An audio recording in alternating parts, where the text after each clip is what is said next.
Ego Transformado de Timothy Keller. A liberdade resultante do autoesquecimento. Quais são as marcas de um coração radicalmente transformado pela graça de Deus? Se confiamos em Cristo, como deve ser o nosso coração? Não estou me referindo aqui apenas ao comportamento moral. É perfeitamente possível fazermos uma série de ações moralmente virtuosas quando temos o coração cheio de medo, de orgulho ou de sede de poder. Tenho em vista corações que foram transformados na raiz pela graça de Deus e como isso se concretiza no dia a dia. Vamos nos concentrar em um trecho da primeira carta de Paulo aos Coríntios, capítulo 3, versículo 21. Portanto, ninguém se glorie nos homens, porque todas as coisas são vossas.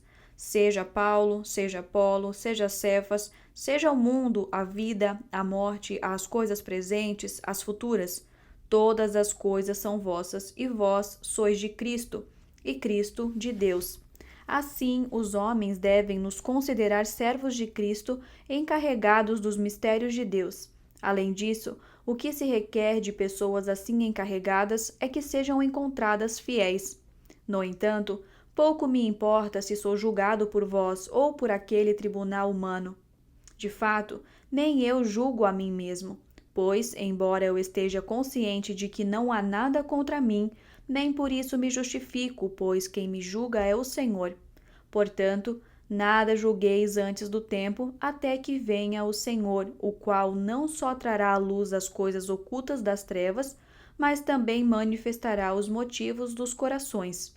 Então, cada um receberá seu reconhecimento da parte de Deus.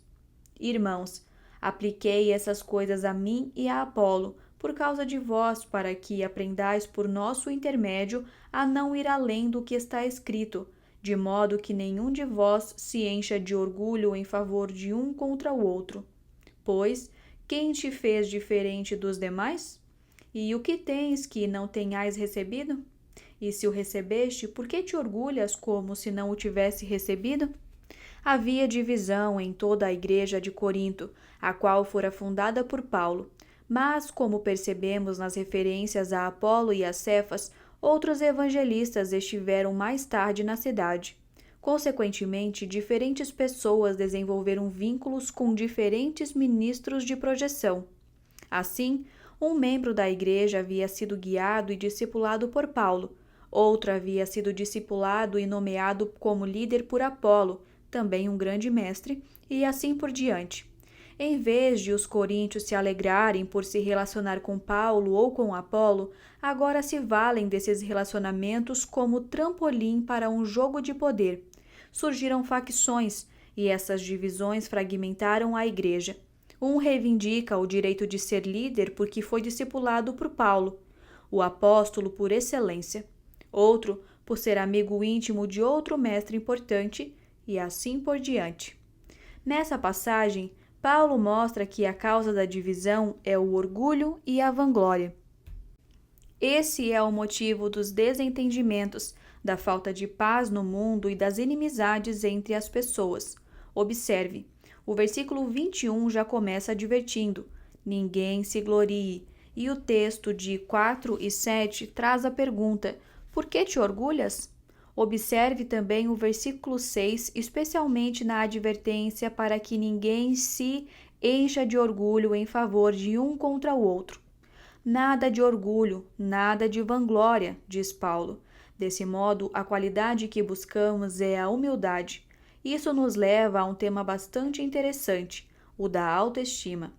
Até o século XX, as culturas tradicionais, assim como a maioria das culturas do mundo, sempre acreditaram que a autoestima elevada demais era a causa de todos os males da sociedade. O que provoca a maior parte dos crimes e da violência?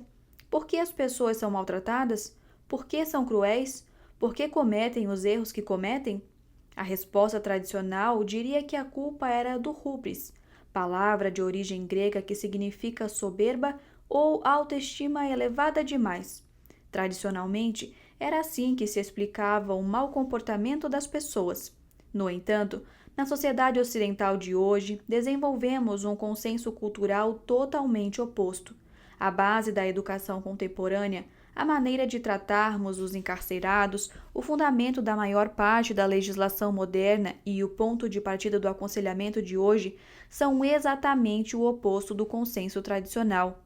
A crença hoje, que lança as raízes profundas em tudo o que existe, é de que as pessoas agem mal por falta de autoestima e por terem uma valorização muito baixa de si mesmas. Por exemplo, a razão pela qual o marido espanca a mulher e algumas pessoas se tornam criminosas seria o fato de que essas pessoas têm uma valorização muito baixa de si mesmas. Antigamente, pensava-se que o motivo era a autovalorização muito elevada e o excesso de autoestima. Hoje, acredita-se que esse tipo de comportamento resulta da autoestima em doses abaixo do necessário. Há alguns anos, o New York Times publicou um artigo da psicóloga Lauren Slater chamado The Trouble with Self-Esteem, o problema da autoestima. Não era um artigo inovador nem totalmente inesperado. Lauren simplesmente relatou o que os especialistas sabiam há muito tempo. O importante, ela afirma, é que nada comprova que a autoestima negativa seja um grande problema na sociedade. Lauren cita 3 pesquisas recentes sobre a autoestima e todas chegam a essa conclusão. Como ela mesma disse, as pessoas com autoestima elevada são mais perigosas aquelas que as rodeiam do que as pessoas com baixa autoestima, e estar incomodado consigo mesmo não é a fonte dos maiores e mais dispendiosos problemas sociais de nosso país. Seria bem interessante explicar como isso acontece, por que acontece e assim por diante. Mas, por enquanto, vamos simplesmente concordar com Slater quando ela diz que precisaremos de muitos anos para aceitar este fato. A ideia de que a falta de autoestima é motivo para o uso de drogas, para o crime, para o espancamento da própria esposa e coisas do tipo, encontra-se profundamente arraigada em nossa psique. Slater afirma que levará uma eternidade para essa ideia deixar de existir. A questão, como você percebe, é que a teoria do mau comportamento como resultado da baixa autoestima é muito atraente. Não é necessário fazer nenhum julgamento moral para lidar com os problemas da sociedade. Basta animar as pessoas e ajudá-las a se desenvolver. Nas culturas tradicionais, para resolver esses problemas, as pessoas eram repreendidas, convencidas do erro e alertadas de sua maldade. O intrigante sobre esse texto de 1 Coríntios é que o apóstolo apresenta uma maneira de entender a autovalorização, uma maneira de enxergar o eu e uma forma de vermos a nós mesmos que é completamente diferente da abordagem das culturas tradicionais e modernas pós-modernas. Completamente diferente. Paulo revela 3 coisas nesse texto. Número 1. A condição natural do ego humano. Número 2. A visão transformada do eu, a qual Paulo havia descoberto e que se dá por meio do Evangelho. Número 3. Como alcançar uma visão transformada do eu.